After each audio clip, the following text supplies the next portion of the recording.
At first glance, Toyota's evolutionary third-generation Yaris Supermini seems unremarkable. It isn't. Advanced hybrid power headlines an engine lineup that in standard models is focused on a zesty 1.33-litre petrol unit that's keen yet green. And touch-and-go cabin electronics give owners a higher tech insight into future motoring than any small car has offered yet. This, says Toyota, is everything a small car should be. It'll be interesting to see if buyers agree. In an age where we expect Far Eastern cars to be designed, styled and even manufactured in Europe, it's easy to forget that it wasn't always like that. Back in 1999, the original version of Toyota's Yaris Supermini was one of the very first Asian cars to adopt such an approach, with a European market-only version that had looks, handling, even a name tailored to Western tastes. It was cute, it was cuddly, it was car of the year, and it sold very well. In the years that followed though, the Yaris grew up, becoming less frisky and more sensible. As the average ownership age grew to 60, it no longer felt quite in tune with a European supermini market by now obsessed with high tech and high fashion. But according to Toyota, here's a Yaris that is. Launched in mid-2011, this sharper-looking third-generation version apparently has everything the trendiest small car seeker could want, from Google mapping to hybrid power. At the same time, aware that traditional older buyers may not want to Facebook their friends on the way to eat designer sushi, Toyota has made this car more practical. So it's bigger, cheaper to run and easier to drive. This, we're told, is the friendly face of supermini fashion. It's city chic at its most sensible. This is the fresh face of Yaris motoring. Let's check it out. Now, I'm perfectly certain that if Toyota wanted to, they could produce a Supermini with cutting-edge handling, good enough to make something like a Ford Fiesta feel rather dull. But the Japanese giant has built its global empire on listening to its customers, people for whom purchase of a small car is primarily about shooting to the shops or taking on the odd motorway trip to the mother-in-law rather than speeding around Silverstone. Now, if you're amongst that Supermini majority, you've got exactly what you ordered here. So there are no hardcore hot hatch versions, no performance fireworks, and despite a revised suspension design and a quicker steering rack, nothing for the enthusiast to get too excited about when it comes to pin-sharp handling at the wheel. In compensation though, on the open road, there's a ride and handling balance that's difficult to better in this class, even if you go for the slightly sporty SR variant I have here with its stiffened suspension. At lower speeds, the ride can get a bit lumpier, but you'd be prepared to accept that in return for standards of refinement that really are good enough to make you feel like you're in something from the next class up. Copious amounts of sound insulation and a sound deadening acoustic windscreen see to that. Now, most customers go for the 1.33 litre 98 brake horsepower petrol engine that I'm trying here, which has enough performance, rest to 60 in 11.7 seconds on the way to a top speed of 109 miles an hour, to make the entry-level 68 brake horsepower 1 litre petrol variant feel very slow indeed.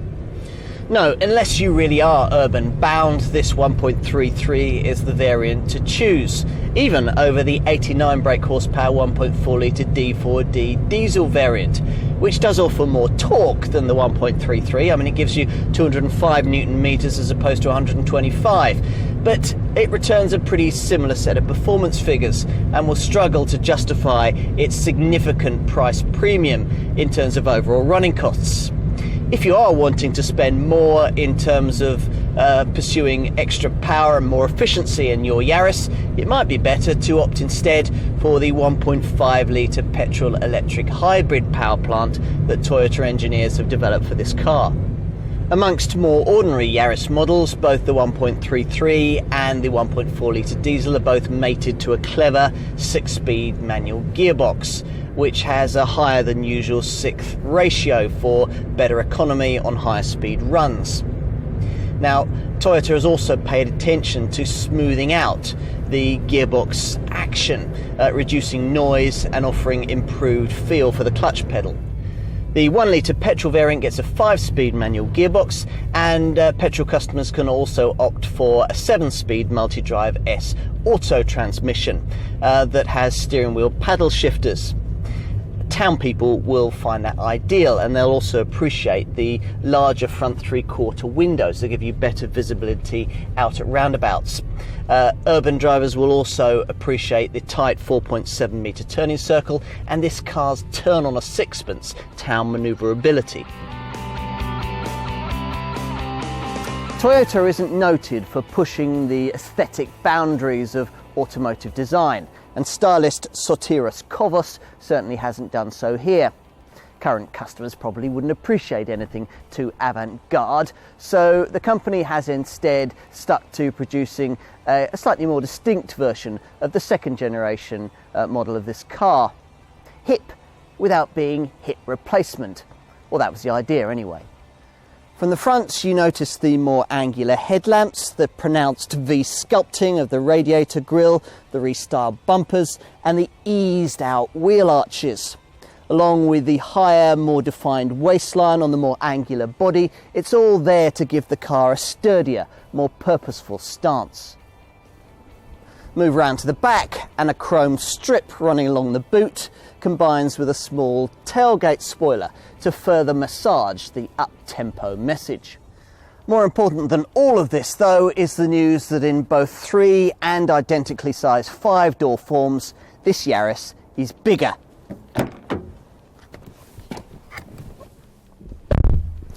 Not too much bigger, mind. Toyota still wants this car to be seen as compact and wieldy, but the 100mm increase in length has made a big difference that you can most easily feel right here in the back. Now, here is the substance behind Toyota's compact outside, spacious inside slogan. That's the advertising message behind this car. The designers claim that over 65% of the total body length is devoted to the cabin, and though I can't quantifiably measure that, I can say that if there's a more spacious supermini on the market for rear seat passengers, then I haven't sat in it.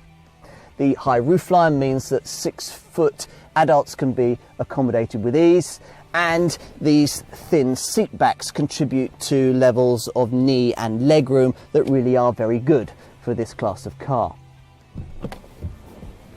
Nor has all this been achieved at the expense of luggage space out back. Now, significant increases in the luggage bay, it's 25% longer than before and it's also wider, mean that there's now 286 litres on offer here. That's within 9 litres of a Ford Fiesta, and that's if you load up to the window line. If you load up to the roof line, you get 347 litres. And of course there's more if you push forward the 60/40 split folding rear seats. That releases up to 768 litres of total capacity. What you don't get, as you can see, is a totally flat luggage floor. The easy flat system on the previous version of this car is now replaced by one where the seat backs just flop onto the seat bases. And behind the wheel, well, if you've driven previous Yaris models, maybe the first thing you'll notice is that there's no instrument binnacle in the centre of the dash. This gave a bit of character to the cabins of older Yarises, and the designers claimed that it was also a safety feature. It helped your eyes refocus quickly when you were glancing from speedo to windscreen. Cynics, on the other hand, claimed that it was simply about saving money between left and right hand production in terms of converting the dash. But whatever the truth, buyers apparently didn't like it, so the instruments have been returned to their conventional position behind the steering wheel. In terms of interior quality, it's certainly true that there are classier cabins in this sector with higher quality plastics. Very few, though, are better screwed together than this one. The French Pas de Calais factory has certainly achieved high standards in this respect, every bit as those that Toyota manages at its facilities in Japan. And the designers have certainly made the best of what they had to work with. hence the gunmetal finish around the air vents and the multimedia system, the chrome touches on the controls and switchgear, the bubble design around the speaker vents, and the way that the dash texture decreases in density from left to right, giving a smarter, more expansive effect.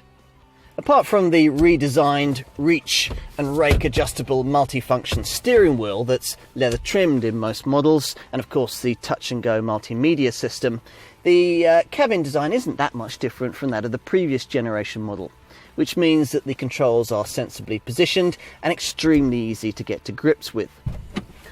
There's also plenty of interior storage space, though some of the ledges provided tend to deposit their contents onto your lap the first time you corner with any vigour. The door bins are useful though, able to accommodate a decently shaped bottle with ease. Now, Toyota doesn't have to price position this car as the most affordable choice in this segment. The trusted badge with its strong residual values sees to that. Nevertheless, the £11,000 to £16,000 price bracket that this car will sit in can look reasonable value compared to obvious rivals. Toyota has arranged the pricing span in what it calls price walk increments of £500. So that's between different body styles, trim levels and engine choices. So for example, it'll cost you £500 to go from the entry-level 3-door to the 5-door. It'll cost you the same £500 premium to go from the entry-level 1-litre petrol to this infinitely superior 1.33 litre petrol variant. And to go from there to a Yaris diesel, well, that'll be £1,500 more on the top of a 1.33, which could be of more questionable value. You'll really need to cover quite a high annual mileage to justify that. If you're going for a petrol Yaris, it might be worth considering the option of the 7-speed CVT multi-drive S automatic gearbox. As to how these kinds of figures compare against obvious rivals, well, of course, it depends upon the Yaris that you're looking at. The entry-level 1-litre version can look quite expensive compared to rival very basic 1.25 litre Ford Fiestas or 1-litre Vauxhall Corsas. But if you look at the performance figures that you get with those kinds of cars, you'll see that they're markedly inferior. A better comparison to a 1-litre Yaris would probably be a 1.2 litre Volkswagen Polo or even a 1.25 litre Kia Rio, and both of those cars are priced within £500 of a 1-litre Yaris model. But what about the 1.33 litre Yaris? That's the car we've been testing here, and it's the variant that the majority of Yaris customers will choose. Well, this is price matched much more closely to obvious rivals, which will be 1.4 litre versions of cars like the Volkswagen Polo, the Ford Fiesta, the Vauxhall Corsa or the Kia Rio. All of those, like this 1.33 litre Yaris, cost around the £13,000 mark. Now, whichever 3 or 5-door Yaris model you choose, the entry-level 1-litre petrol, this 1.33 litre petrol, the 1.4 litre diesel, or even the 1.5 litre petrol electric hybrid, you should find your car to be pretty well equipped. That's providing, of course, you don't go for the very basic trim level, which really does give you only the basics, although that does include front electric windows and power mirrors, follow me home headlights that see you to your front door, a height adjustable driver's seat and an MP3 compatible CD stereo. Most UK Yaris customers, though almost 2/3 of them, opt for the mid-range TR trim level. That includes 15-inch alloy wheels, air conditioning, colour-keyed mirrors and door handles, and also a leather-trimmed gear knob.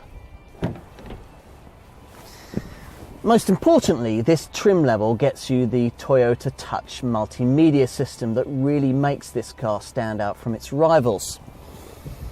Now, you get a 6.1-inch colour touchscreen via which you can access a 6-speaker CD stereo that's MP3 compatible, and you can connect your iPod into it as well as USB sticks and the like.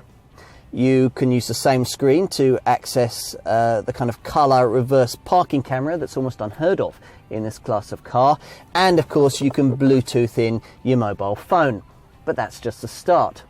There's the affordable option of updating this multimedia system to touch and go status, which basically means adding full satellite navigation with speed and safety camera alerts.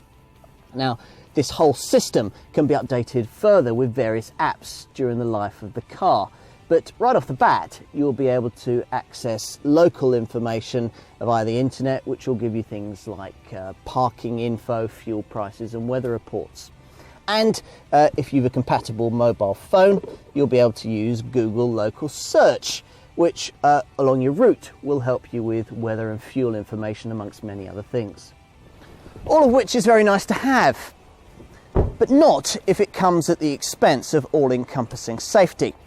With this Yaris, it doesn't. So all models come with 7 airbags, including a driver's knee airbag, a front end designed to reduce pedestrian injuries in the event of an accident, Isofix child seat fastenings, and anti-whiplash front head restraints. You also get anti-lock brakes with brake assist to help in emergency stops, TRC traction control and VSA stability control. In this respect, at least, Toyota appears to have thought of almost everything. Just how much are you prepared to spend to save money?